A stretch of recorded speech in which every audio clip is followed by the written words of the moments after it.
Good morning, folks. I am just finishing up editing the conversation I had with Wesam Cooley yesterday, and noting that for the second time, I deflected his questions or comments around Canadian media. So I'm not going to interrupt this conversation. Please have a listen to what Wesam had to say about the updates on the Iran war and this impending settlement. Looks like there is finally some sense to be made. Tune in after this episode, this conversation with Wesam ends, and will show the media that he was referring to, the Canadian media, and what they're putting out for us and how I interpret it. Thanks. Welcome to the Gravity Well podcast with me, Jenny Yeremy. I host the Gravity Well to celebrate and share the stories of people looking to empower others with the knowledge and skills required to re-establish stability in our communities. My mission is to work through heavy issues in conversation and process in order to lighten the load. I acknowledge that I live on the traditional territories of Treaty 7 and Métis Districts 5 and 6. The treaties and self-governance agreements established by Indigenous peoples were created to honor the laws of the land, maintain balance with nature, and give back to uphold reciprocal relationships. This knowledge and intention are what guide the Gravity Well conversations. I ask for genuine dialogue, real hearts, and openness to different perspectives. This is your invitation to find common ground with me. Positions taken by participants, either individually or collectively, do not necessarily represent those of the Gravity Well. This podcast is dedicated to the natural world, our children, nieces, nephews, grandchildren, and all future generations. The Gravity Well is on YouTube and streaming wherever you get your podcasts. If you like what you see and hear, remember to like and subscribe. Welcome to the studio, Wesam. I'm grateful to have you back. This is our 5th episode, by the way. It's lovely to have you back in the studio. Wow. Yeah. It's always a pleasure, Jenny. I'm so grateful to you for being so generous with your platform. Thanks for having me again. Hey, anytime, you know that, because I was just reflecting today because I had the privilege of sitting in on some of the chief meetings, the treaty chiefs, over the last Sunday and Monday, and just the amount of leadership required right now and the lack of it, and how few people there are that are capable of doing what you do. So again, I just want to take a moment to thank you, because I know myself, this is not easy work. It's heartbreaking. It's hard to have faith in the process sometimes. So yeah, I'm super grateful for our work, our collaboration, and our friendship, quite frankly. Yeah. Thank you. That's very kind of you to say, and the feeling is mutual. Yeah, wonderful. So let's get into it. Last we spoke, we had a couple conversations after the war. This war began, not the June war. That was one of our conversations. Our second conversation last year was just after the June war, or just before, I think. Anyway, but we've chatted about the war, so we know, February 28th, we had this massive change in the world. I would describe it as Iran is rising as a real world power, let's say. Although I really like to lean on what the Chinese I've heard express, which is we're headed towards an inevitability of peace. I think that is something to really keep in mind when we talk about what we're about to talk about today, because it sure doesn't feel that way. But let's start with what has Iran, how have they reframed the problem in West Asia? Let's start calling it its rightful name. What's the reframing that's now happening? I'll underline Lebanon, Gaza, negotiations, and MOU. Can you open with that for us, Wesam, and any other opening thing you wanted to offer as well? Yeah, sure. I mean, I guess it depends what the problem is in West Asia. I think that most people in West Asia agree that the problem is Western imperialism and its ills, right? Right. Thank you. Yeah. And so Iran has, it's difficult to even put into words the gravity of the shift we have seen since February. And we're not even quite out of the woods yet, I would say. The big news now is we just saw this memorandum of understanding I would like to say signed, but actually it has not been signed by Iran, at least. There was a signed version signed by the United States, which was frantically handed over to Iran, um, perhaps unsurprisingly on a Sunday, right? And I think at some point, maybe future historians will refer back to this as like the war of the weekends. Maybe it's got an interesting tenor, you Yes. know. Every Friday the market goes down. Every Monday Yeah. it magically comes up. Yeah. Everything's fine. Meanwhile, oil reserves are draining. Keep going. Sorry. Yeah, I mean, honestly, I've never seen this kind of interplay between war and market manipulation. I mean, it's remarkable what the Trump administration is getting away with these days is really just shocking. It's shocking, and we'll talk about Alberta, right? But like, I've never seen this, and I mean, I did study this stuff in university. I'm like, there's a new type of war being tested on the people of West Asia.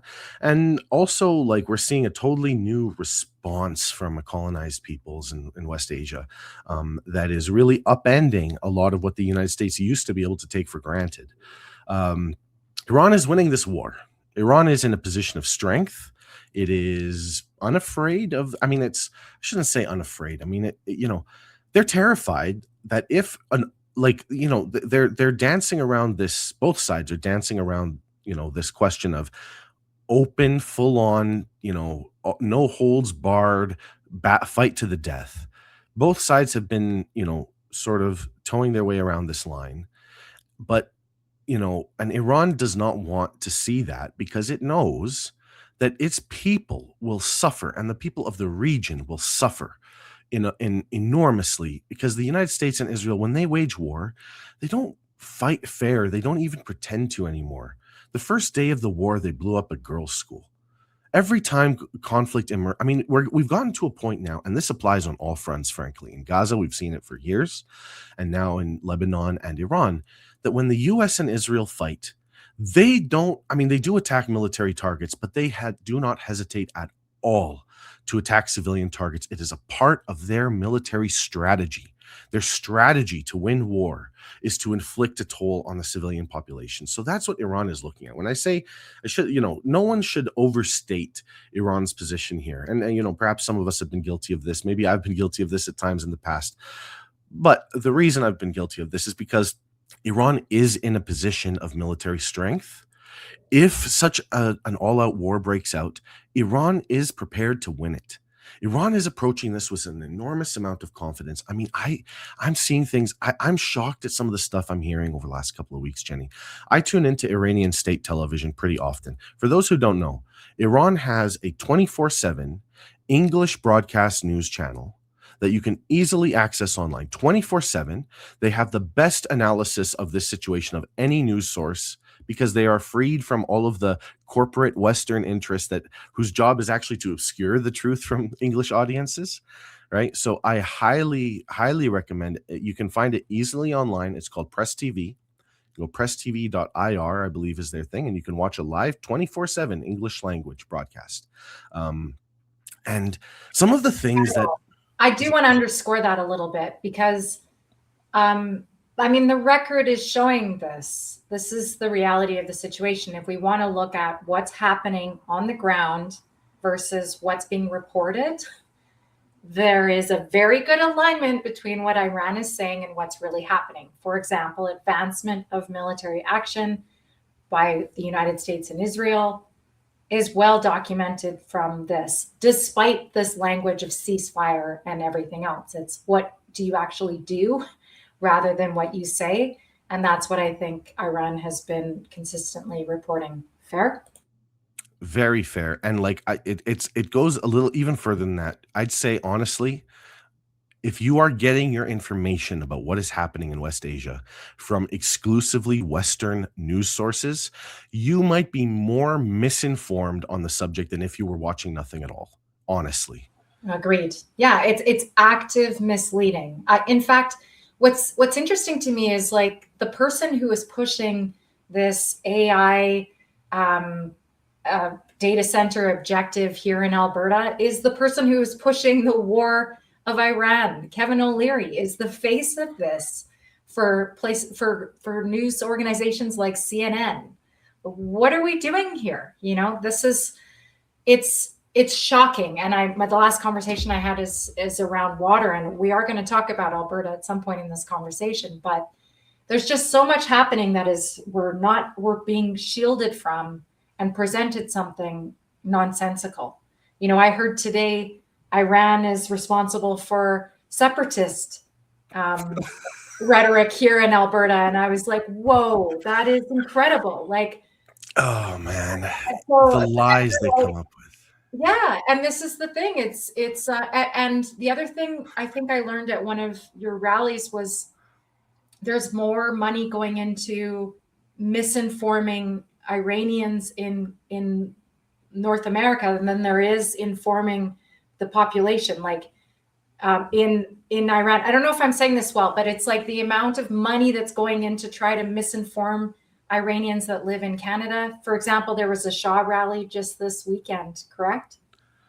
Yeah, they're still having these pro-Shah. I mean, it's pretty disgraceful, honestly. They're basically openly calling for the United States to bomb their country, and they're holding rallies and framing this as like patriotism. So, those people are really vicious. They've been around, I don't know, some of these diaspora populations that come out of these old conflicts are really quite complicated because, a lot of these people will be people that are affiliated with the old Shah regime. Some of them are probably like, the security forces and the descendants of the security forces of the Shah regime, the people that would take revolutionaries into prison and torture them and kill them. And, so I don't give too much weight to those people because, to be honest, they don't seem to have much of an impact on what's happening in the ground these days. They did earlier this year, but, they're not really representative of any significant political force within Iran. Oh, that's good. That's changed then. Thank you for an update on that, because I was worried about it when it first started, but glad it didn't amount to anything meaningful. Good. Yeah, can you talk a little bit about, this MOU? Let's talk about the MOU. So we're contemplating this episode. It's going to be deal or no deal.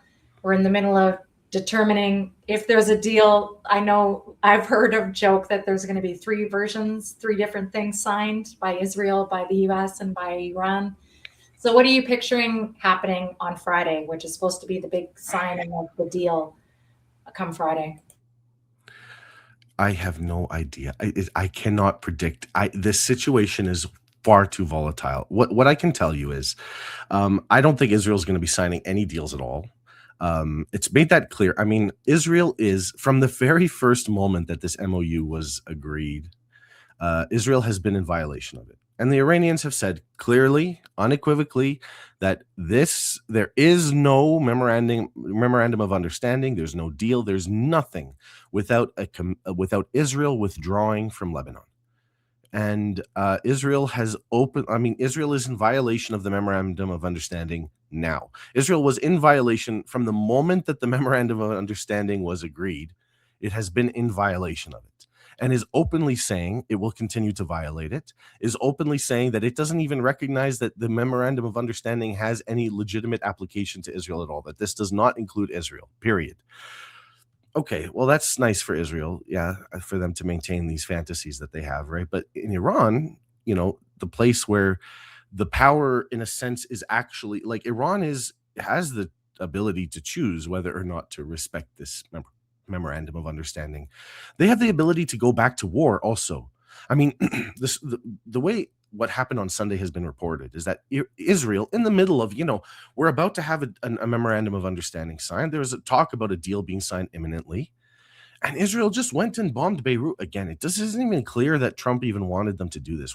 It's not really clear that Israel is even operating with Trump's permission at this point. I don't know. There's a debate about this. There might be smoke and mirrors here, but I mean, they went and bombed Beirut, and then apparently Iran, was openly telling, including the United States, that they are ready to just pummel Israel. I mean, I was mentioning Press TV. I want to say, like, there's a level of confidence that I'm seeing from Iran right now that is like pretty shocking for somebody who's been watching, like, I've been following politics for like almost 20 years now, and like the politics of the region, and like I've never seen any group in any state in West Asia be able to say or stand up to the United States in this kind of a way, say the kind of things Iran is saying. And one of the things I saw on Iranian state television a few days ago in this period before the MOU was agreed, when it was looking like Iran might just go back to war with Israel, a spokesperson for the Iranian government was on their television channel and was saying, basically, we're ready to go back to war if that's what the Yankees and the Israelis choose, and we have the firepower to end this once and for all. That's what Iran is saying, that they are ready to not just go back to war, but to end this once and for all, and they're confident that they can do it if forced. Of course, it'll come at a huge toll, but they know that, and they just understand that this has to come to an end. So right now, they're also trying to push this understanding on the Americans as well. That's the key thing, is they're desperately trying to get. I mean, they're maybe not that desperate, but they're trying to get the Americans to basically agree to Israel no longer having this hold over American military policy anymore, and they're trying to essentially put a bit of a division between the Americans and the Israelis, because it's clear to them and clear to everyone else, probably clear to the Americans as well, the Israelis aren't going to stop. The Israelis are not going to stop. No. And so a couple of things there. I really want to highlight that. That's what I understand this week in particular with this MOU, whether the deal or no deal is going to go through. The key is, as you said, Iran is creating this where the US has to choose openly for the public. Are you choosing the people of the United States? Are you choosing Israel? They're making them choose, which is a remarkable move in itself. Meanwhile, and I think this is really important to underscore, the US is actually trying to fuse the two together, militarily at least. They've been talking about this, and I really want to underscore the severity of this. It's a way to hide the money that's being spent on Israel and lose that oversight that happens in, I don't know if it's Congress in the US, but this potential fusing of their two militaries is not something to be taken lightly. And it's really important that Iran is making this move. And it's just, you touched on the way I phrased this problem in the Middle East. Let me back up and say, this is from an imperial moment of oil and gas discovery that planted itself in this region and took over as monarchies and has been carrying out land grabs and genocide ever since to achieve this mission. And what's fascinating about when we talk about Iran's strength, it's come in stopping this agenda. So, I mean, it's tremendous. I heard somebody say, and it would be funny if it weren't devastating, as you're talking about watching school children being murdered on purpose by our own governments that we've trusted as being the pillars of the way society is meant to be run. That's the narrative that we've been taught for decades, if not more than a century.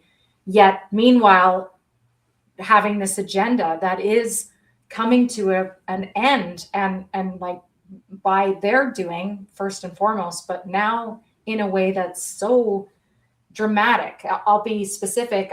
The Cushing's, where Alberta sends its oil down south to the US, is almost empty.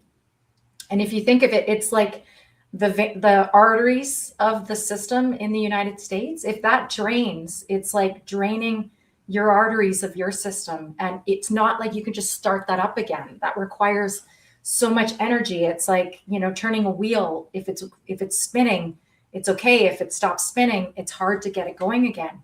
So this is what we're facing, and why when you talk about Iran being in a position of strength, we're at 3 weeks out where the US is going to start experiencing this. They've been draining the reserves in order to keep the lights on, to keep pretending that this is okay.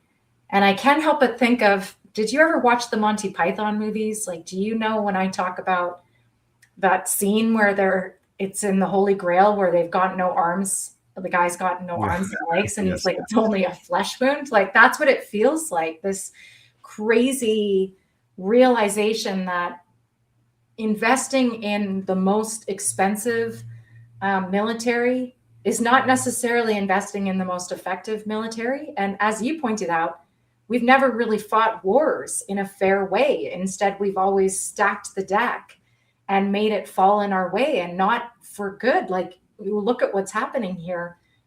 I'm even seeing that Iran's reserves are starting to get drained. Like, this is a bigger than the Gulf region scenario that we're talking about in terms of the changes.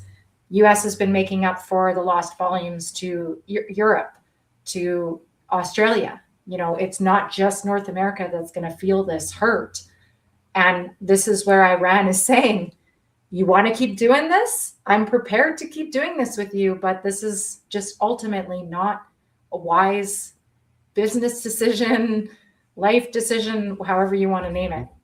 How would you say it? Yeah, and yeah, absolutely, you're absolutely right. And you know what the interesting thing is? Who's saying no to peace right now? I've watched the reactions from Western governments, international organizations. Canadian government came out and said the deal is great. Although Carney, I mean, he also said what was it? He said the war was worth it. This was a worthwhile war to get these whatever concessions he thinks has been gotten out of Iran. What a disgraceful thing to say. You know, I mean, Canadian government has been openly supporting this with its words, if not with actual arms, right? What a disgraceful thing for a prime minister to say. But the entire Western world appears to want this deal because they don't want to fall off a cliff edge. And there's one entity that is saying, basically vetoing all of this with its actions. But by actions, I mean by dropping bombs in civilian areas in a neighboring country. And that's Israel. Israel has an unbelievable amount of leverage and control over everything, even the United States and the Trump administration. I mean, what is this? Why is this permitted? I mean, we may get the Trump administration forcing Israel to accept the deal. Maybe. I'm not sure they're capable of that. I'm not sure they actually have the ability to do that.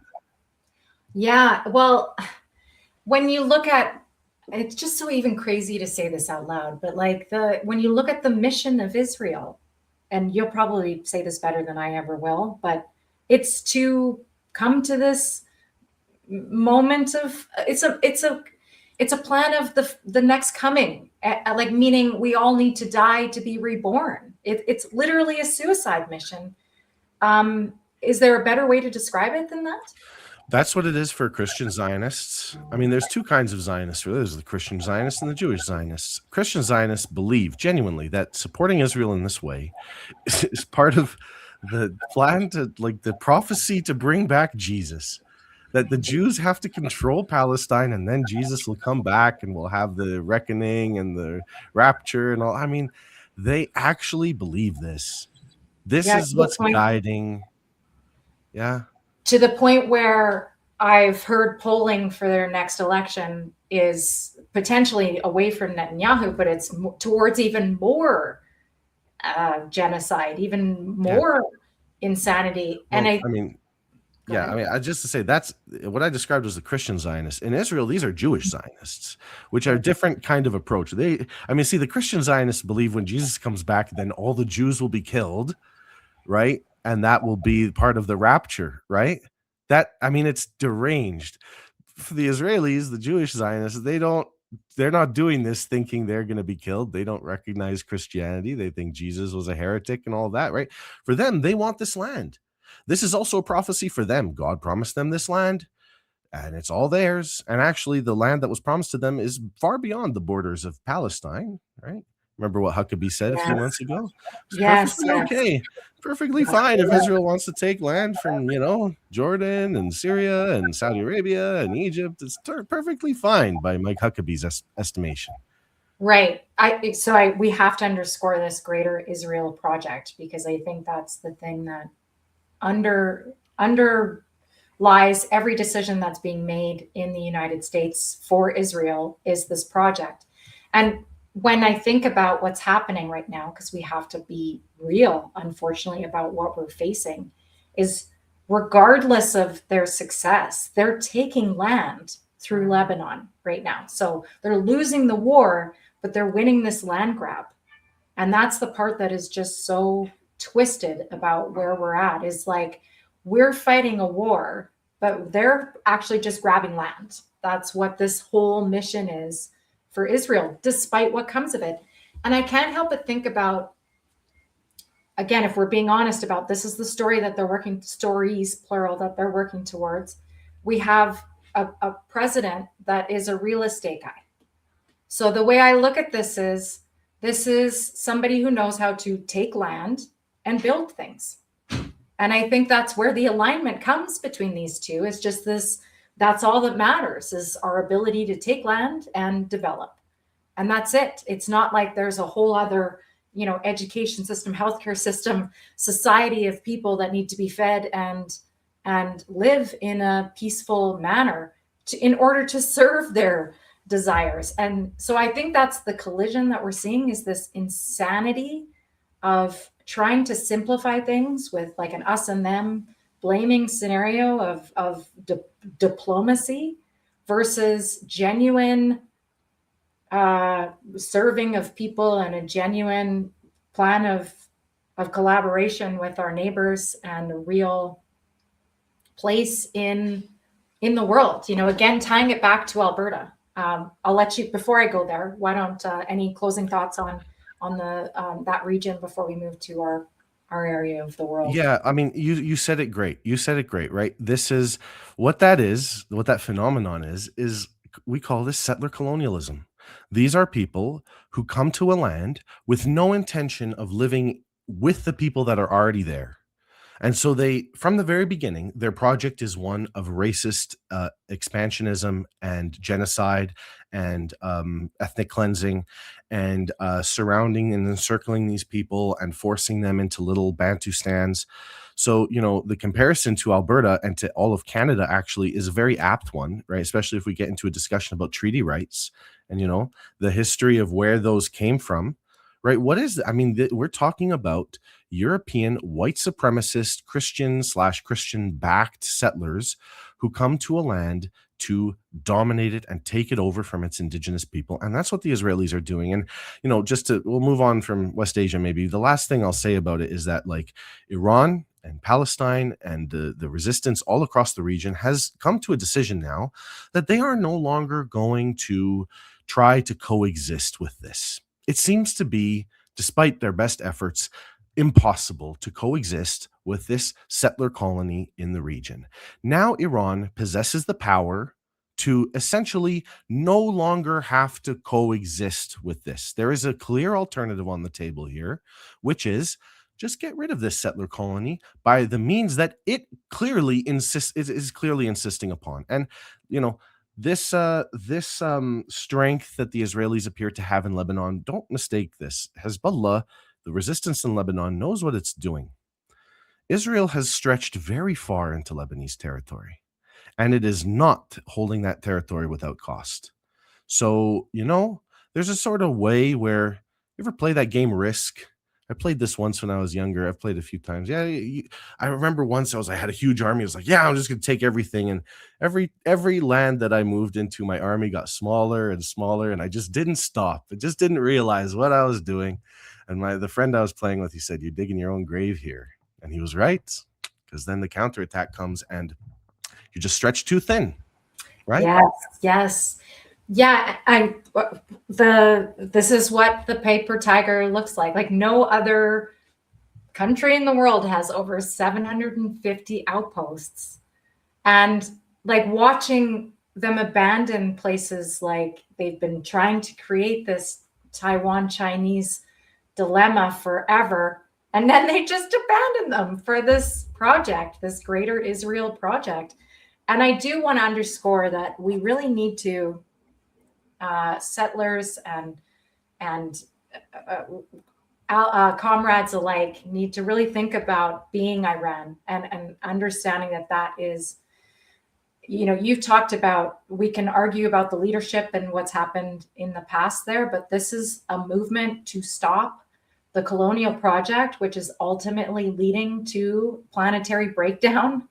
This is extremely important that we start realizing that we have to look at ourselves as these are the heroes that are coming to the aid for all of us to stop this project in its place and start turning the ship around. Let's flip to Alberta because, and I'm going to lead with, if it's okay with you, as I said, Kevin O'Leary.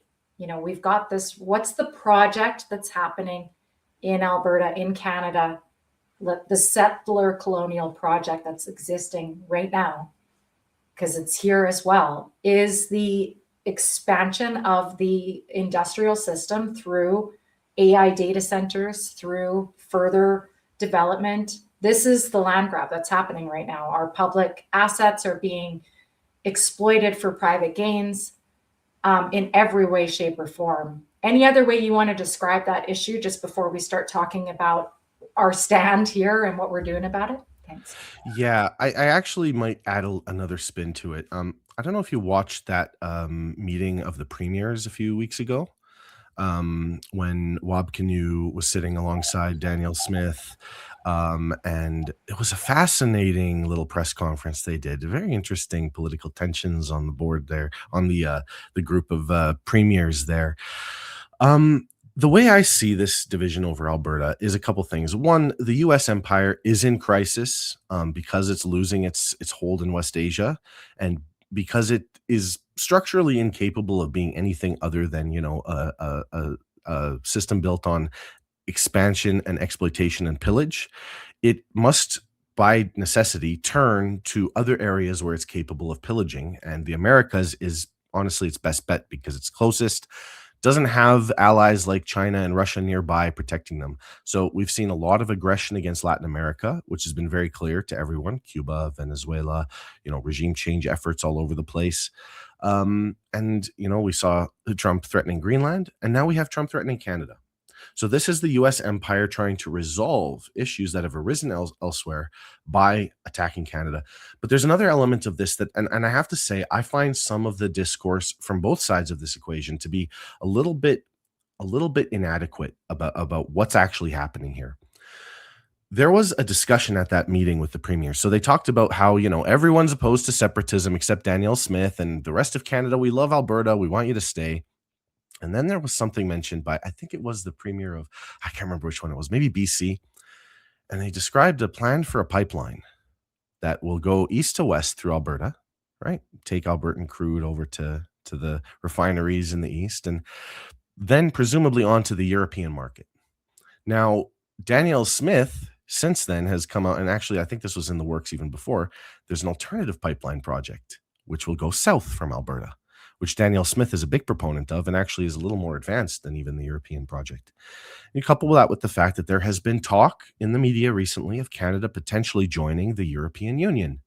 There's always been discussions about something like this, some kind of a free movement zone between the UK and Canada. There was a proposal some years back about the UK, Canada, New Zealand, and Australia. Now Canada's thinking of joining the EU. And the United States of America is not keen on this. The United States of America, I think, does not want to see Canada join the EU. I think the United States of America would like to see Canada join the United States of America. And Alberta has become essentially the staging ground for what is kind of an I might call it an inter-imperialist, because Europe is also a very imperialist place. There seems to be some inter-imperialist disagreement over what the fate of Alberta and Canada should be. And we are here caught in the middle. So that's just how I'd frame it, that there's a little more going on here than I think people are giving it credit for. Yeah. Yeah, I really like that, because the way I've been describing it, which is slightly different, is I see two agendas. And actually, I'm going to say Wab Kinew was talking about the pipeline, because that was they cut off his statement, because he made this great statement, which was, no, you have to consult, and it's your duty to consult the chiefs, the First Nations, etc. But then cut to, he says, and you should stay in Canada because we're great. We're building pipelines across Canada into Churchill. And I'm going, what are you talking about? Like, this is the insanity of this colonial project. So I feel like we're caught in a sandwich between the separatist agenda, which is just giving up and letting the US just own us, just like they would Puerto Rico. We're just a outpost for them to pillage. Like, think about being able to leave our province after this. Like, we don't have passports. How do we decide? Do we get through the data centers that they're putting in here? Like, again, I'm speculating, but this is all very real and possible.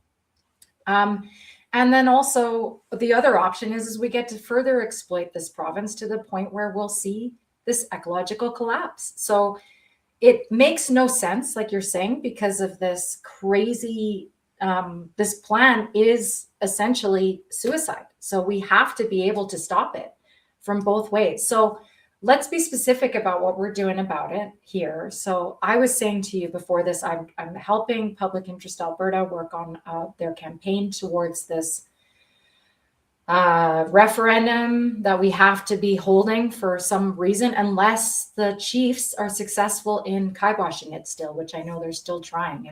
And I'm super grateful for their courage in this for us. But to me, it's not only about the question of separatism, as you just framed. It's this question of how do we want to be as a Canada? How do we want to be as people going forward? So I look at this campaign, this Together No campaign. Again, we have to be careful they don't reframe the question. So we got to say, well, actually, this one's a yes and that one's a no. But you get the idea. The whole idea is to say, no, we are opposed to blaming each other for what's going on here. We're opposed to undermining our Constitution. We're opposed to undermining our rights. So this is something I'm going to be working on, and I'm curious about how we help get the word out, because I'll just say some of the feedback I've received from people is, well, of course, Albertans are going to vote yes for these divisive questions. And I'm thinking, how do we make sure that that's not the case? Like, a majority of us cannot be people that understand or do not understand what is right and wrong in terms of what brings us together and what divides us. I'll stop there and let you offer some thoughts. Well, first of all, I question that. Great. I mean, who is saying that Albertans are going to vote for separatism? I really Oh, don't not separatism. Sorry. Let me say the separatism piece. I think most people, sorry, let me be clear. Thank you for making me do that. The separatism question, I think we're good. Like, I think there's enough of us. I heard that the number's gone down. We went from supposedly 30% to 18%. Smith has lost a bunch of ground. She's now below 50% in her approval. All good news in that regard. But I'm talking about the 9 questions, these 9 unconstitutional questions that are aimed at building racial divides, aimed at taking away rights and privileges from people, and making us think that we're achieving something in doing so. And my concern goes back to your comment around us being this, I'll call it again, my sandwich, is, are we inviting then ICE to Alberta with this? Are we inviting, right? So this is my concern with those 9 questions, which is, that's the one that people have said to me, I'm very concerned that Albertans are going to vote yes to these 9 questions. And a lot of them are aiming at creating division and race and like more racism, fueling that without people potentially understanding it. Yeah, there's a few things I'll say about this. One, you said this doesn't make any sense to anyone. I kind of disagree with that. You know, when you said Kevin O'Leary's name, a sort of chill seemed to just come over the room where I'm sitting, you know. I think it makes a lot of sense for someone like Kevin O'Leary to have all of this going ahead, right? I think it makes a lot of sense to certain people who, you know, who want to really take advantage of this province and its people and its land, to just, as they say, you know, get filthy, stinking rich, right? That's what it makes sense for. The people buying the AI data centers. I mean, man, I saw the statistics on AI data center financing in Canada the other day by province. I don't know if you've seen this. Almost, it's like around 90% of data center planning for Canada is in Alberta. Okay. What is, you know? Well, I can tell you why. I wish I brought it upstairs. I was just looking at a magazine my husband kept from 2004, and it says on the cover of Time, it says the end of cheap oil. And it projects that peak oil happens around 2022, 2023, which I think some people argue it was around that time. Because what we filled the gap now is natural gas.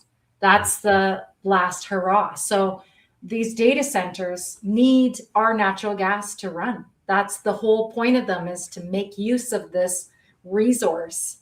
And that's the only thing it's good for. Like, you can't make diesel out of natural gas. You can produce power, you can create a bunch of heat, but you cannot run a vehicle on that. So to me, I was just looking at this last night and thinking, that's what this is about, because the premier herself has been quoted saying, we need to find a way to prolong the life of natural gas companies for the province so that there is this ability for them to stay profitable longer. So yeah, of course it's going to be centered around where the gas is. But yet I saw a horrifying commercial in Ontario where they were talking about building Ontario strong and building pipelines and getting after this resource, which I saw in a geoscience convention in 2022. The president of Tourmaline was the keynote speaker, and he was talking about all this fracking they were planning across Canada. And I thought, that's never going to happen.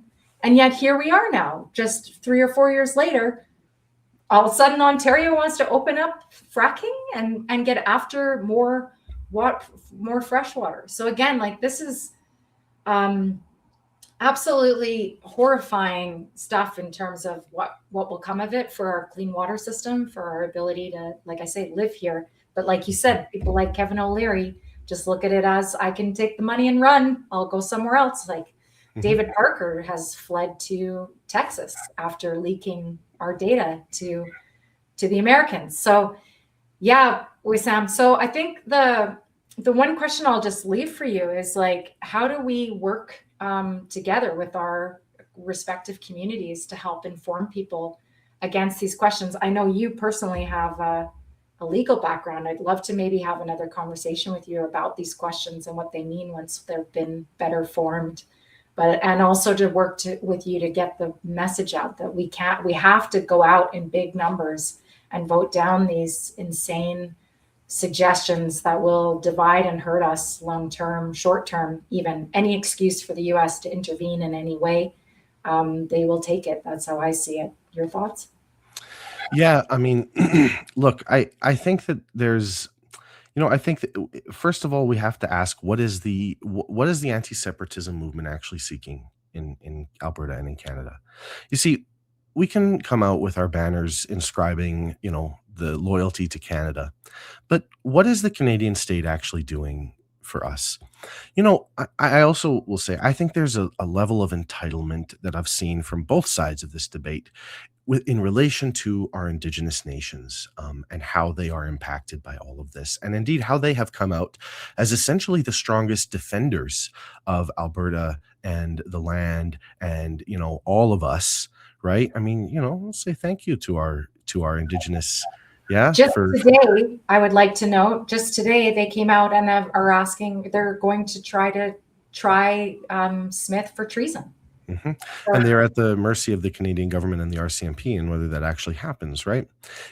Part of the reason why we have this very fierce resistance from the Indigenous nations and the treaty nations is because, one, because it's their land. And everywhere in the world, Indigenous people fight, they fight for their land and they never give it up, right?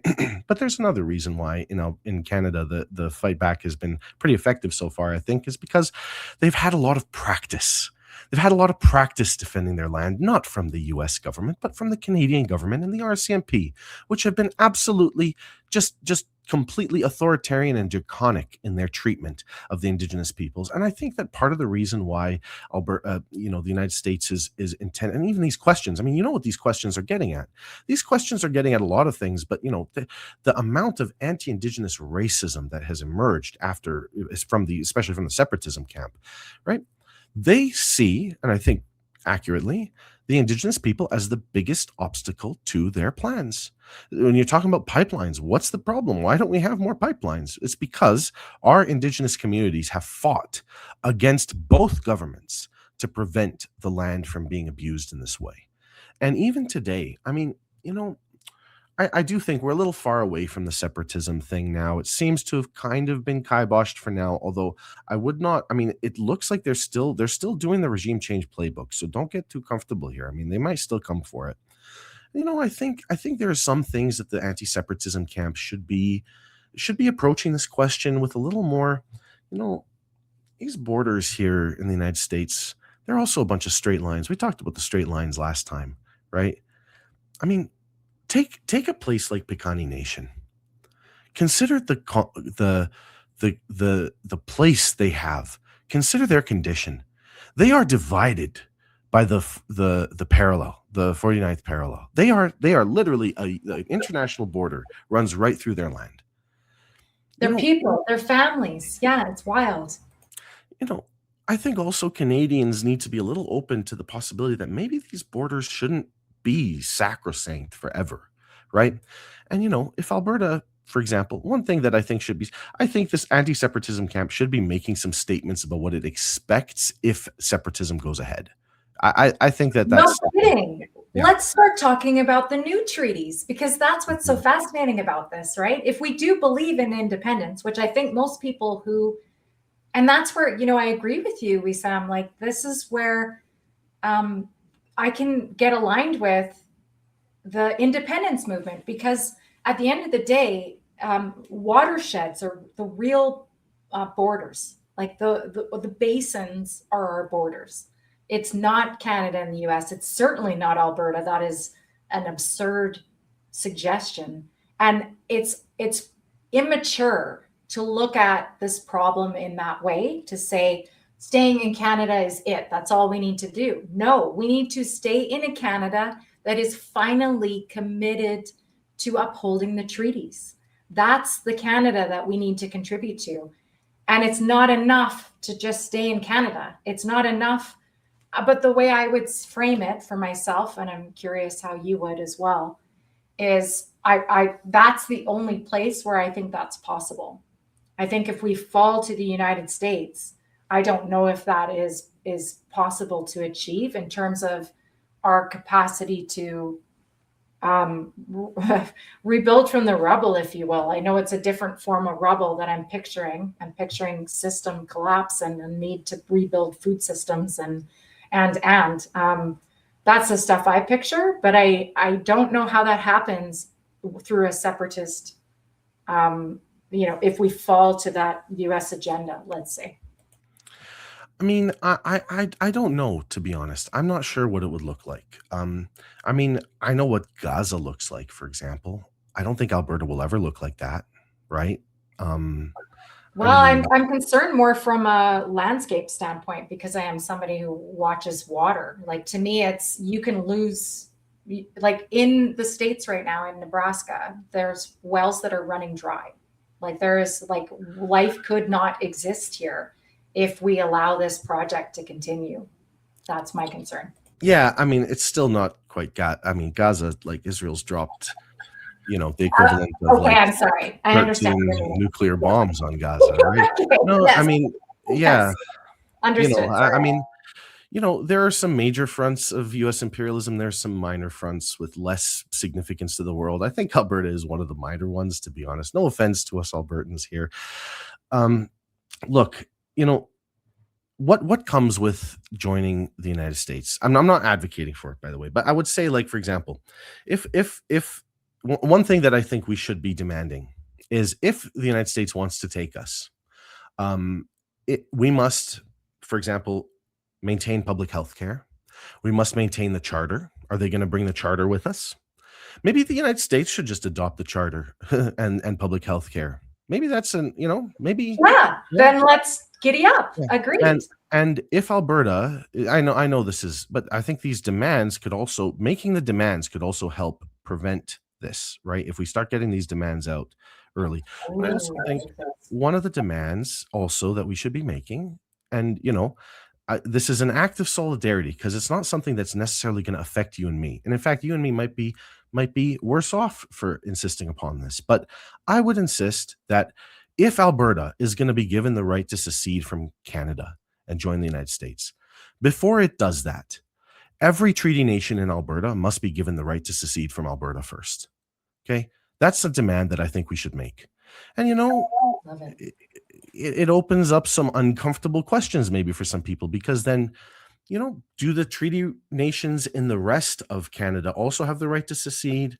Do other provinces should other provinces then be asked if they want to secede if Alberta leaves? Because they may have a problem after Alberta leaves, right?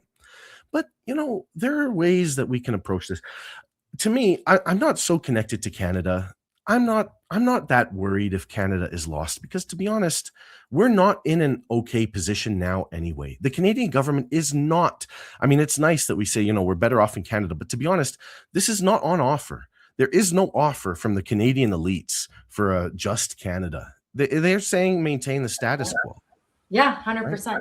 Yeah, So, and in fact, that status quo is being eroded. Like our safety nets of healthcare and education are being actively eroded, and everybody's going, oh, but separatism, we have to let pipelines happen so that separatism doesn't. What? No, none of that tracks. You're right. So there is, and then this is where I think the definitions, thank you for going into this space, because I think it's really important. And I have to tell you, there's been debate around this amongst my progressive friends. That's why I'm taking part in this Together No campaign, because to me it's a way of stating something around not just wanting to stay in Canada, whatever that is. I'm wanting to stay committed to unity and a people that want to do the right thing, finally, once and for all, not continue this insane settler colonial project, which will lead us to demise everywhere. So, what about you? Anything else you want to say before we wrap? yeah, I mean, the settler colonial project continues regardless, right? It's not we don't really have it on offer here. And Canada maybe may or may not survive. I think personally, the best thing for the world right now would be the abolition, not of Confederation, but of the United States of America, actually. I think the United States of America as a political entity. I mean, Trump is playing with fire here a little bit. Does the United States of America really want to open up a question about where the borders in North America should be? For example, is that a discussion Trump wants to have with Mexico? Is that a question Trump wants to open with Mexico, where most of the southern United States are conquered territory of Mexico, including California, Texas, New Mexico? Is that really a question? Oh, You this know? is so brilliant. Because it's true. Like the question, it's the right question. Sovereignty is the right question. What is sovereignty? What do we, when we say that, what does it mean for us, both locally and globally? And then what do you're right. Let's open up these conversations about, okay. And I think that's why our provincial government won't sit down and talk to the chiefs, because they know there is a discussion to be had around seating, and what that compensation would look like, or what. And yeah, it brings in all the questions around how do we move forward. And I think that's really what I want to underline with what you said. The need for us to talk about what needs to be abolished, because you're right. When I look at, as a scientist, the country that is consuming the most on the planet is the United States of America. We do not need to be following that model at all. As it happens, the United States is also the country that is destroying the most around the world. Yes, and actually, interesting point for you, because you said maybe Alberta doesn't matter. The two cities that have the biggest amount of land use in the world per person is Calgary and Tel Aviv. Wow, I didn't know that. Wow, there you go. So there is a very important point to be understood about Alberta in that regard. We take more, like you say, it plays out as if we're okay, we're doing pretty damn good. We're doing ridiculously good. That's the point. And I think it's really one thing I wanted to underline for you, because I caught it just by happenstance. You mentioned South America, Bolivia. I just saw, I'll share it with you afterwards, a fabulous conversation with a reporter in Bolivia talking about how they have a playbook for civil disruption to unite and against the system, because they've, as you point out, doesn't matter who you elect, somehow here we are still getting this foot down and this austerity and privatization and stripping of our public rights and assets. So there is definitely a moment to be, it's coming to a head, this conversation about what is sovereignty, what does community look like, what do we want to see, rather than where do we what do we want to see stop? Like, again, I'm going to reiterate my comments around an inevitability of peace. Like, that's where I want to head. I understand that unfortunately that has to come with some friction, an ability to stop the insanity, and that's really why I'm committed to these campaigns, these projects here, knowing that if we don't do it now, then it's going to be through bigger means. You mentioned in our last conversation, and maybe this is how we can wrap, Wesam, our idea of creating our own Strait of Hormuz. So what does, or sorry, I should say our own blockage, our own ability to stop, like the Strait of Hormuz offered. Can you offer some of your thoughts on that just before we wrap? Thank you. Yeah, sure. I mean, look, the people of Bolivia are fighting. I'd say there's kind of a revolution that has been started there, and it might not stop. And, if this is happening at the same time as like Palestine is being liberated, there's a fire that's been set in the Americas now, and the United States is not capable of containing this fire. And I think we should all be praying for the success of the fire. I know the metaphor is a little bit scary, but like you know, we are seeing a new arrangement Don't for start the a world. fire without a spark. How about that? We can There you get some go. of There's definitely been a spark. There's definitely been a spark. Sometimes you got to burn the forest down for it to grow back better, right? Look, we are entering a new period, and the old status quo just is not going to work. And I'll say two things. One, don't trust the Canadian elites to have your back here. This goes for certainly for our Indigenous nations. They know that already. But, I'd say for all of us, this applies. I want to mention the example of Mark Carney during the last election when he was running for leader of the Liberal Party. Or was it for the actual election? I think I can't recall. But he was asked during one of these campaigns at one of the big debates, what is the biggest threat to Canada? He was asked this in the last election. Now, at the time, already Trump had threatened to annex Canada. At the time, it's the most militaristic power in the world, run by an insane dictatorial war criminal president who has openly expressed his intentions of annexing our country. Do you think when asked what the biggest security threat to Canada is, that Mark Carney said the United States of America and Donald Trump? No, he said China.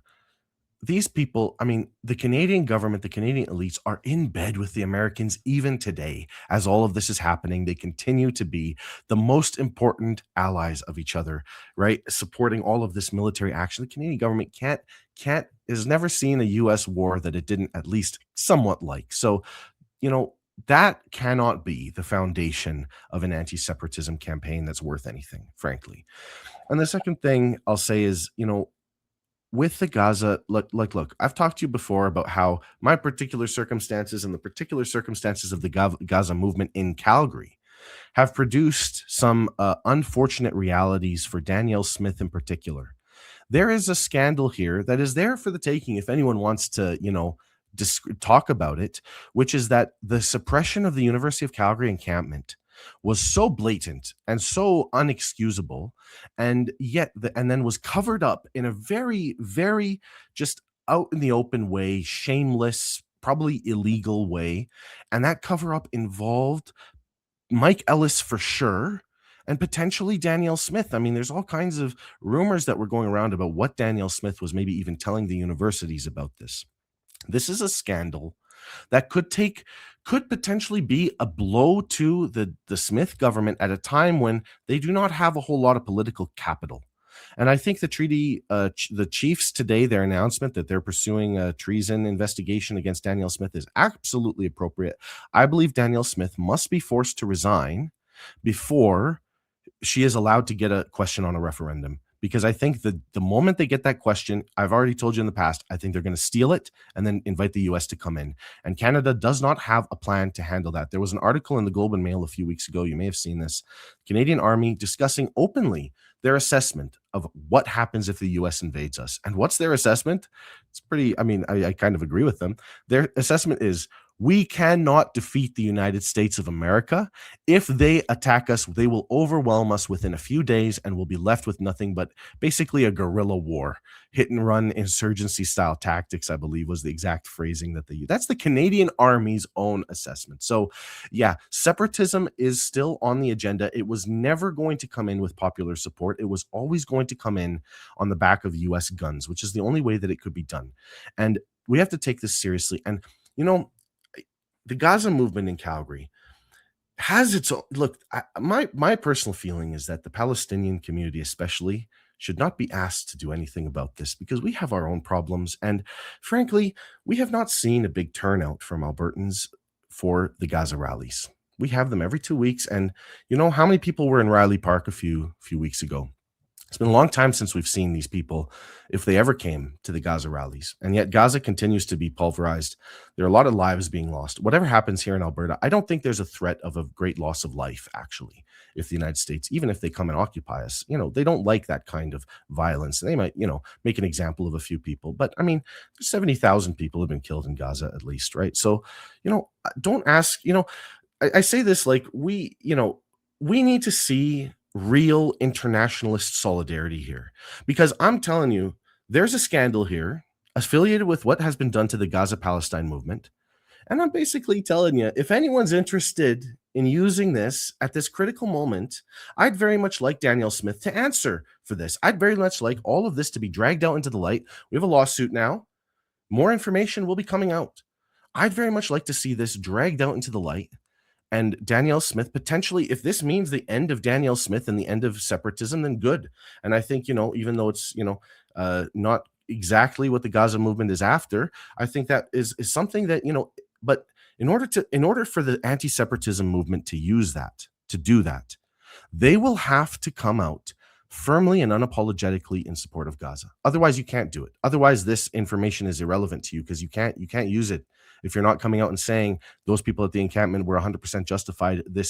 All of this, what I'm telling you, this scandal or whatever, is useless to you. So, is the anti-separatism movement in Alberta capable and willing to make a full commitment to the freedom of the people of Palestine? That is a question that they need to answer. And for me, my advice to my people at the moment, by my people, I mean the West Asian community, Muslim community, is, we have our own problems. We don't need to get caught up in this battle over Alberta unless and until we see that doing so is going to result in, actual solidarity that so far the people of this province have not really shown. That I know it's maybe not what people want to hear, but yeah, no, I think it's real, Wesam, and like I think one thing I'm going to leave you with is just, so I ran this recall campaign, right? I ran it because, like you, I see myself. Well, I think this. Maybe I'm speaking for you, but I see myself as a part of the resistance. I see myself as somebody who's trying to stop knowing harms, and to me, that's just a way I was able to express that. But what's interesting about the support I received through it has had nothing to do with the reasons why I ran that campaign.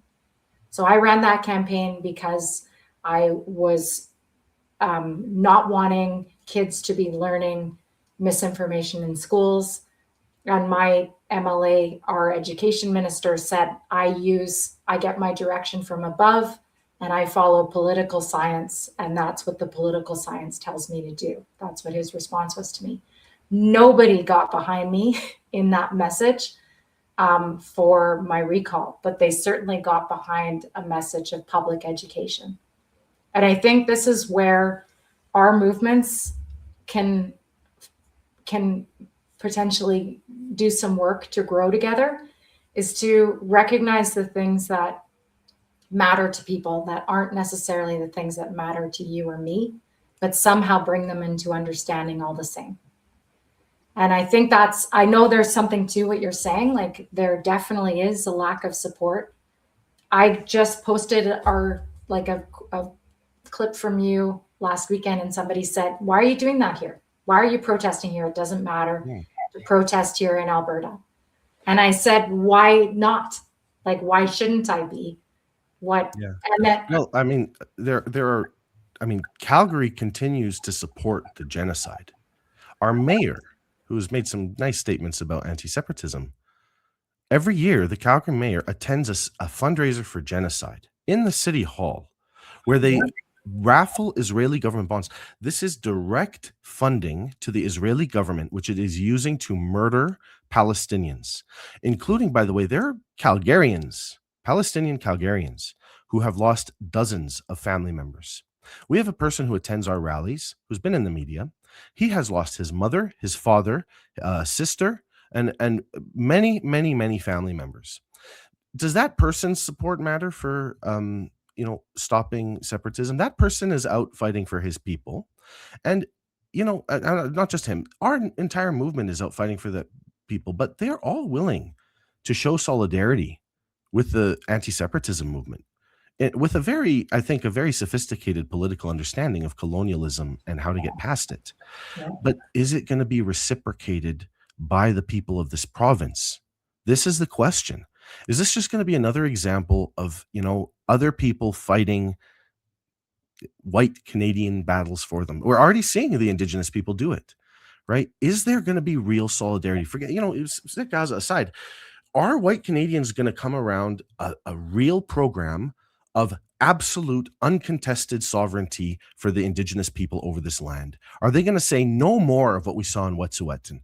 No more of what we saw with the Keystone Pipeline? No more of this. I don't know more. Is that going to be on the banners of these people? Because if not, what's the point of this? We're here offering ourselves. I mean, I'm sticking my neck out here telling you I've got a scandal on Danielle Smith that might just take her down. I'm sticking my neck out here, Jenny. Yeah. Yeah, I understand that. Who's going to come to the Gaza rally? You know where to find us. We're out there every 2 weeks in front of City Hall.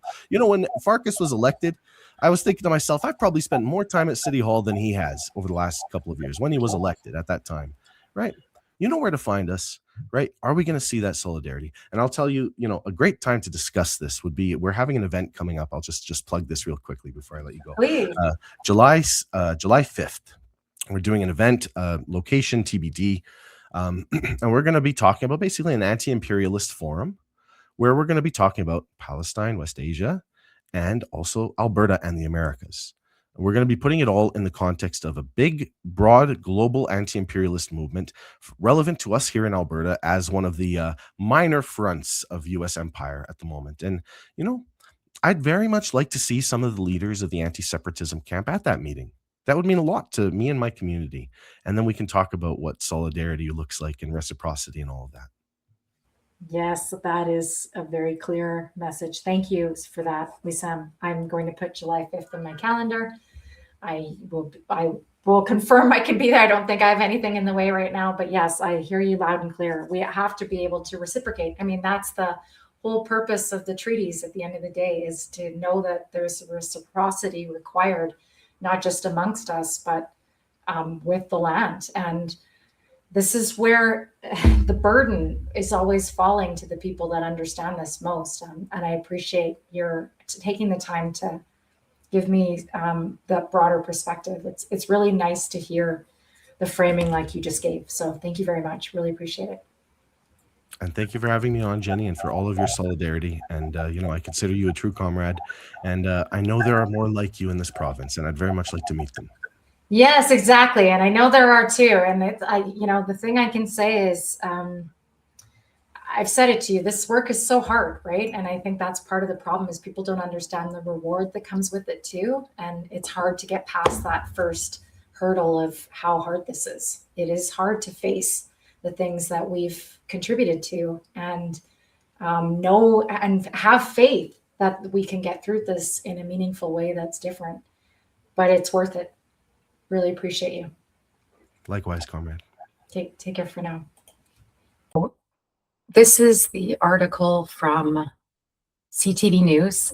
This refers to what Mark Carney was saying, that Wesam referred to in our conversation. So here they're reporting that he says he's always believed that Iran is the biggest exporter of terror. There's no evidence of that. I think a really good example I've heard from Larry Johnson recently is just go to Google and put in how many people have been killed in Palestine by Israel. I think the number that came out of it was 80,000. And how many Israelis have been killed by Iran, and the number was 1,000 since 1982, something like that. So a really good example that there's an 80-to-1 ratio of terror if you want to try and measure some version of terror. So right there, our prime minister is lying about what Iran is on a world stage. He talks about how they support the deal, and he says that and this is what Wesam pointed out, that the event was worth it. Later on in this article, when you read deep, it talks about how he sort of pulls that statement back a little bit when later pressed by press. And he talks about Canada having to put in some dollars for this.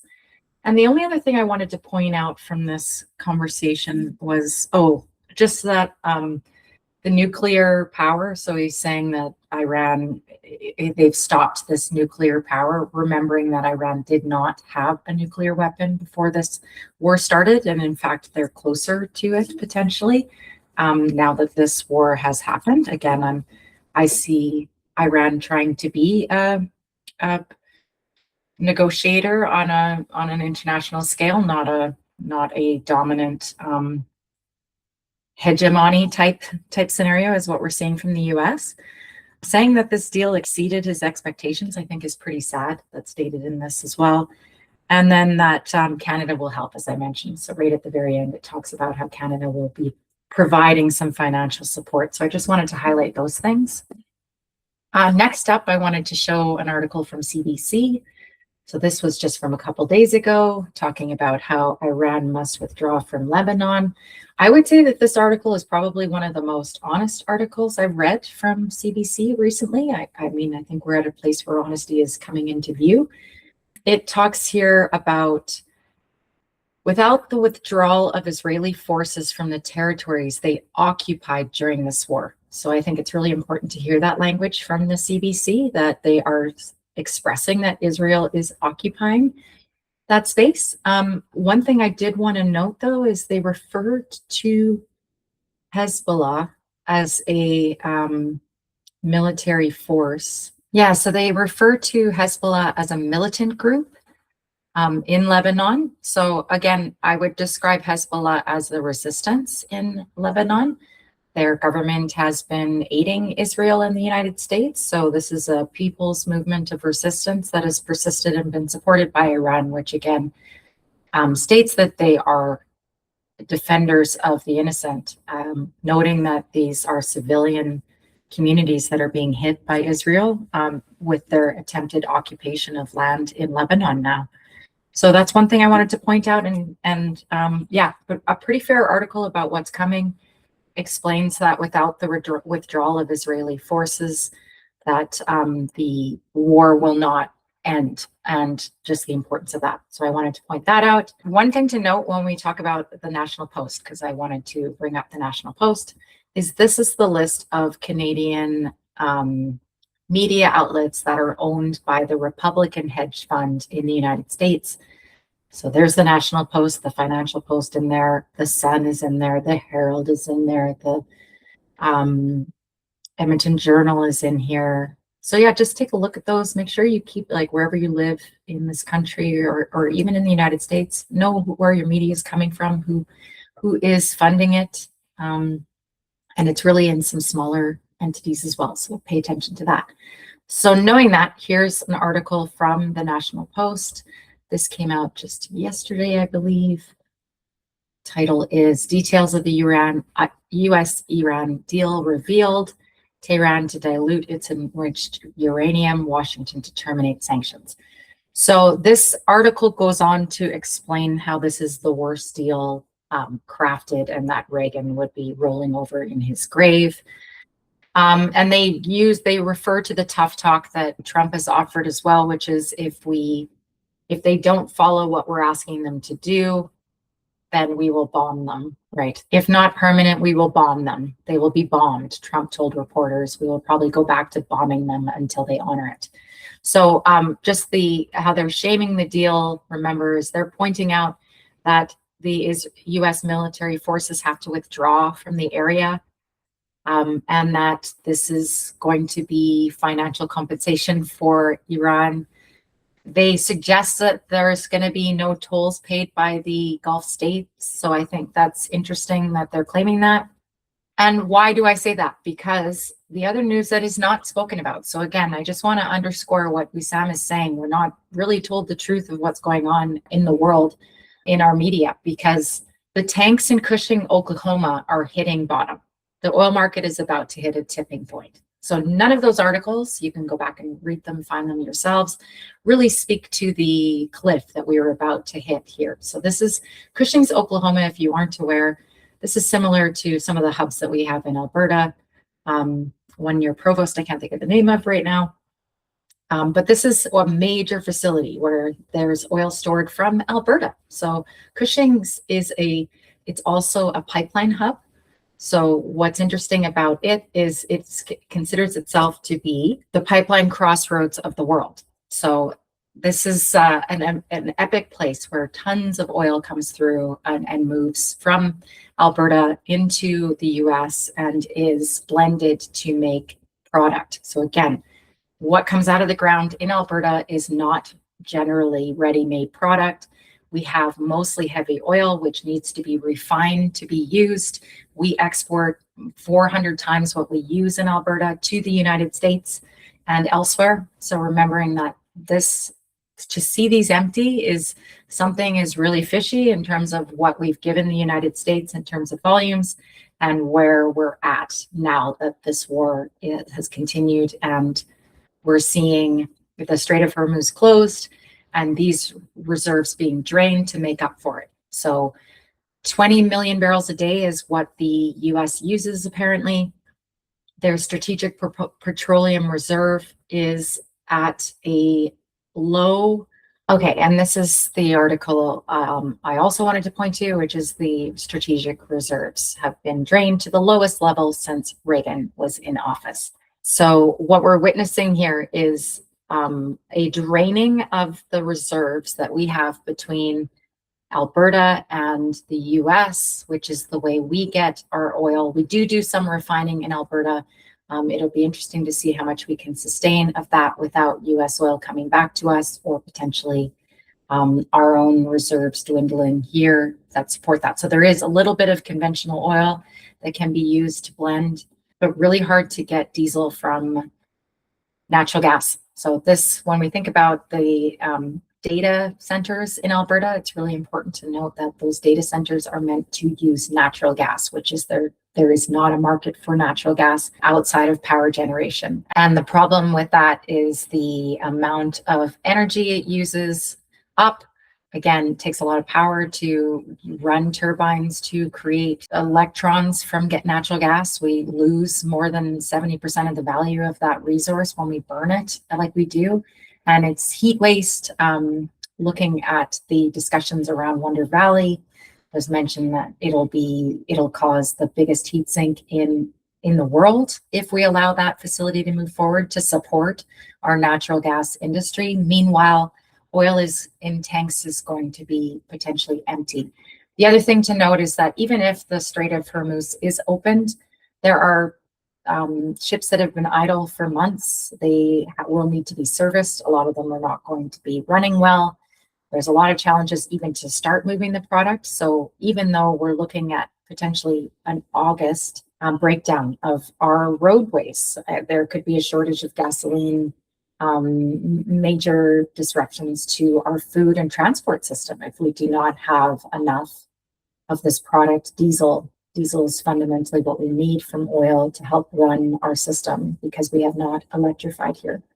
So just to reiterate Wesam's point about the misinformation that we're seeing in our media, absolutely, we're not getting the full story, we're not getting the real story. We're getting a softened version of what we're facing and a not honest acknowledgement of the misleading that Trump has done in leading us, the West, into this war. There's no question that they're looking to Alberta to try and make up for this.